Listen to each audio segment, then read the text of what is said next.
All right, that's what I said. Barbecue roast beef. And we're going to show you how to make it nice, moist, and tender. All right. So, what we're using now here is a eye of round. You've seen these before. It's a beautiful looking cut of beef. Looks tender, but it's not. You got to do it a certain way, or it's going to get real tough or come out tough. Right? And maybe some of you know that already. Beautiful piece of meat, but it's maybe even more suited for stew meat or cube steaks or whatever. Now, we're going to show you how to make a real barbecue roast beef out of with a few simple tips. Now, what we've done here is taken our SPG and use your favorite seasoning, right, for your beef, and add it to some olive oil or use your favorite oil, whatever. We're, in a sense, making a liquid rub, right, or a quick marinade for this. Now, again, this is the eye of round. It comes from the rear leg of the animal, right? It's from the round. It's the center of the round. There is where it's eye of round. It looks tender. It looks awesome, but it is one mother tough piece of meat. Unless you braise it, right? Very slow cook it, or we're going to show you a trick. Now, we're making some slits, maybe 1/3 deep into it. We don't want to go all the way through and cut it into steaks because it'd be impossible to eat. And do the slits, just like that. Flip it, do the other side. Right, and they're about 1/2 inch thick slits, more or less, somewhere in that length. You just slice it with your big old 10-inch butcher, like our old hickory. And by doing this, we're going to be able to get a lot of flavoring deep inside this roast. I mean, you could marinate this roast for a week and you wouldn't get the flavors in there unless you do it this way, right? So now we're going to take our liquid or our marinade or liquid rub, call it what you want. And we'll get that oil in there with some of the seasoning right down inside, just like that. Now, if you've never had a barbecue roast beef using eye of round, you definitely got to check it out. There's a lot of flavor in eye of round. There we go. Oh, man. Rub it in deep. Just the way she likes it. Just like that.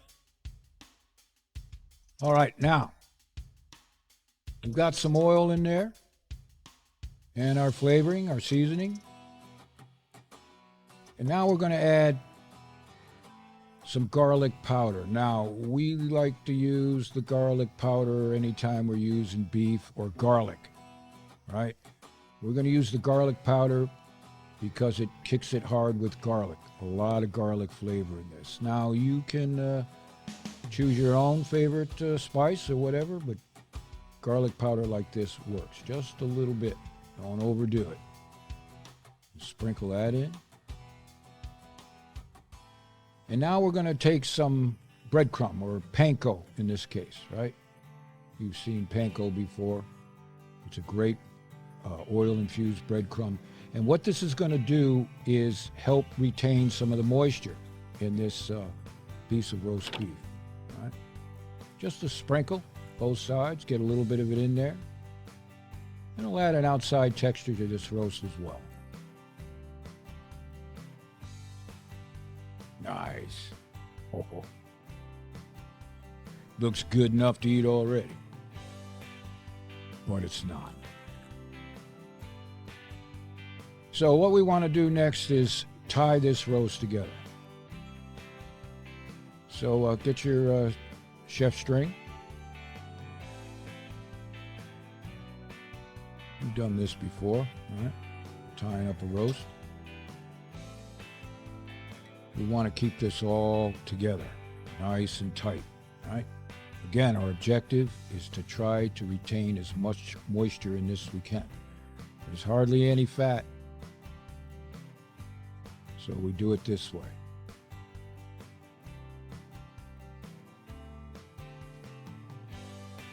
Now, we've got a lot of newbies coming into our channel all the time, checking us out. So I know a lot of you seen us do this before. But we're doing this for our new chapters, our new pit masters. We'll show them in detail. So if you've never done this before on the grill, yeah, this is how you do it. All right. So we'll just tie some string on. You can use a fancy-ass chef tie if you want, but this works. Probably like you're doing your shoelaces. All right. She's tied. Now we're going to put it on the grill, and we're running a temperature of about 300 degrees, more or less.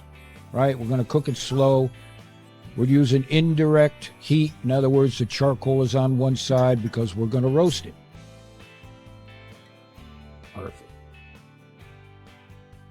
All right, so about maybe 20 minutes has gone by. And now we're going to hit it with some barbecue sauce. We'll use ours, of course, but whatever good barbecue sauce you have around the pit, use it, right? And we're going to start basting.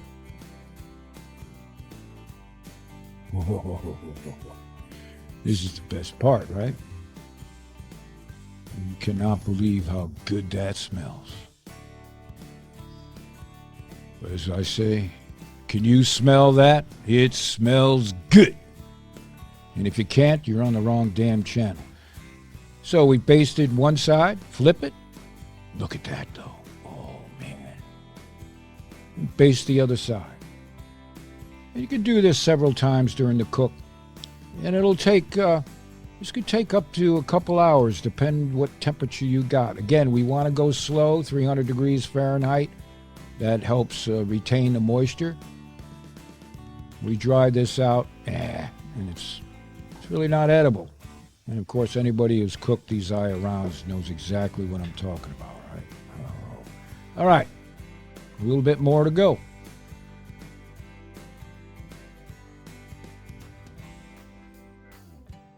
Take a look at that. Nothing to do now but just baste it on.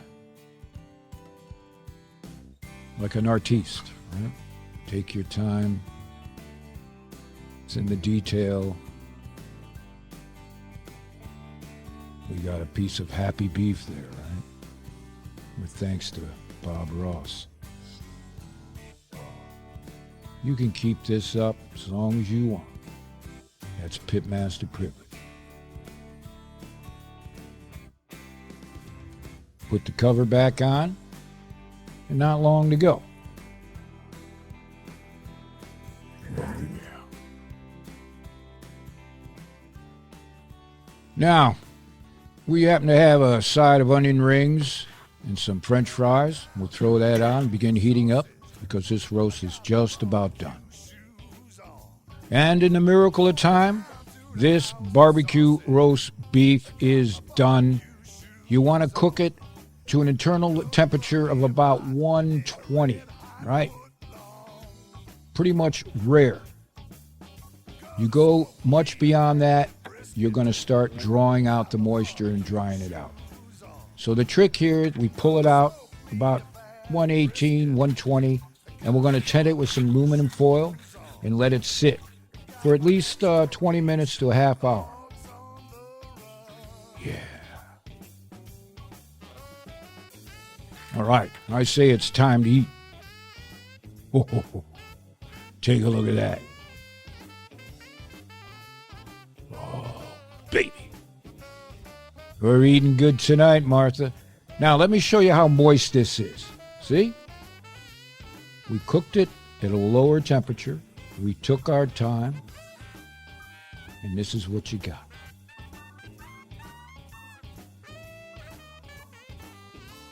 Look at the moisture dripping out of there.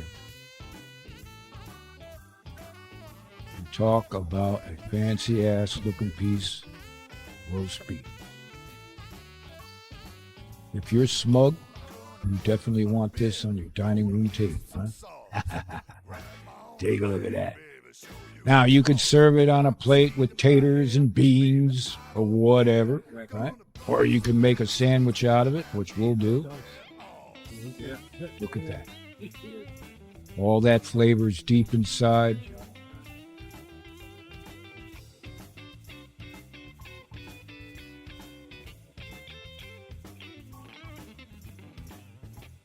So this is the part where the pit masters are going to eat in front of you. And trust me, we're not going to apologize, although I guess we could. You just need to go down and get yourself one of these eye rounds. So we'll make some sandwiches. You set it up the way you want.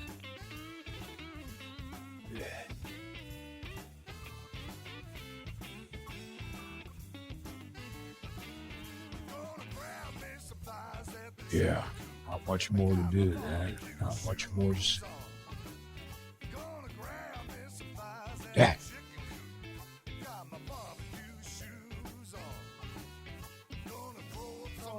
I told you we wouldn't apologize.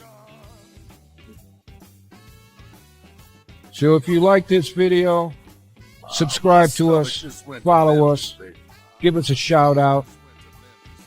Check out our website for the recipe. Man.